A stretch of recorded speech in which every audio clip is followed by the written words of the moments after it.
In this video, we're going to take a look at some terminology related to Aitken's method. In particular, we are going to take a look at the forward difference,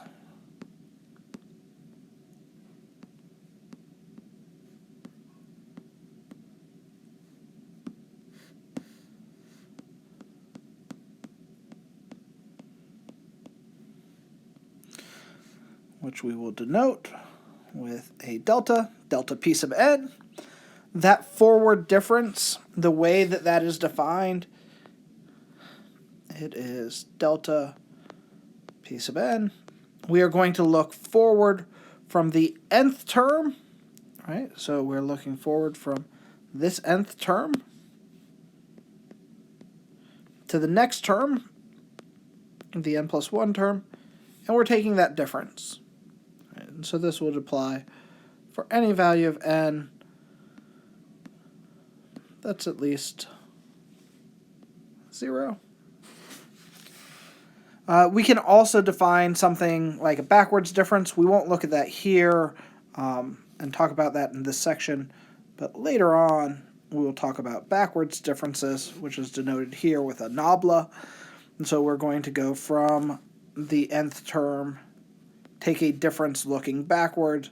So instead of going forwards to the n plus 1 term, we take a difference backwards to the previous term, the n minus 1 term. That's a backward difference.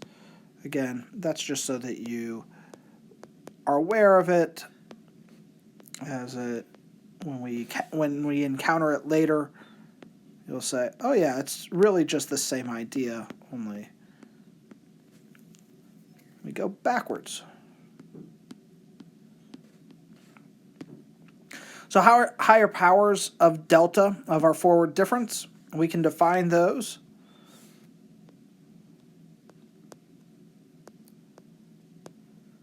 We can define those recursively by saying our kth forward difference is the forward difference of the k minus first forward difference.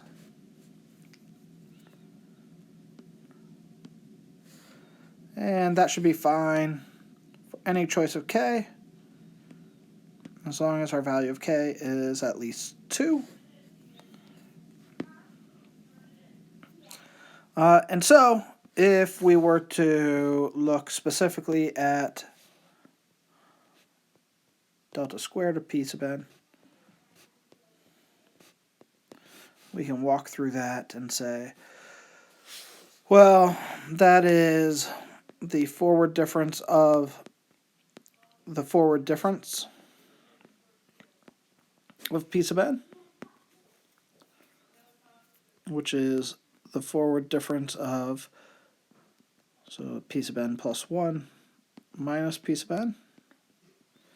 So we think about kind of taking the forward difference of p sub n plus 1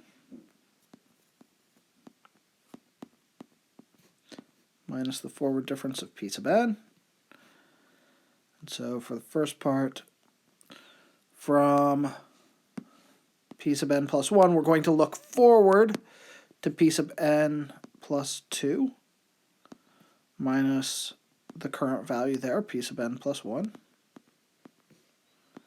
From that, for our p sub n term, we're looking forward to p sub n plus 1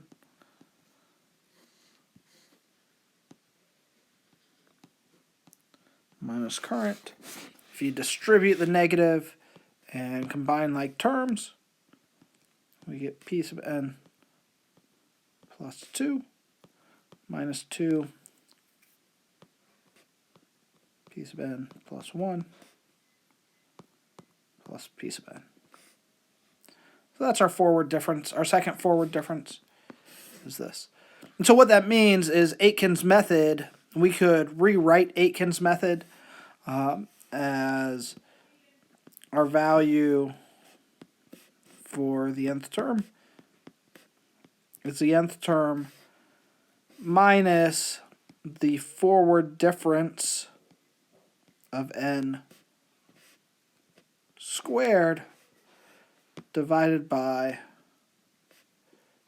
the second forward difference of n. Right? So you can look back to Aiken's method and see that these values are exactly represented in that way. Now, we can take Aitken's method, apply it to a fixed point method, and slightly increase our linear convergence to quadratic convergence. And the process that we go through is attributed to a different person. So it's Stephenson's method. And that's what we will talk about in our next video.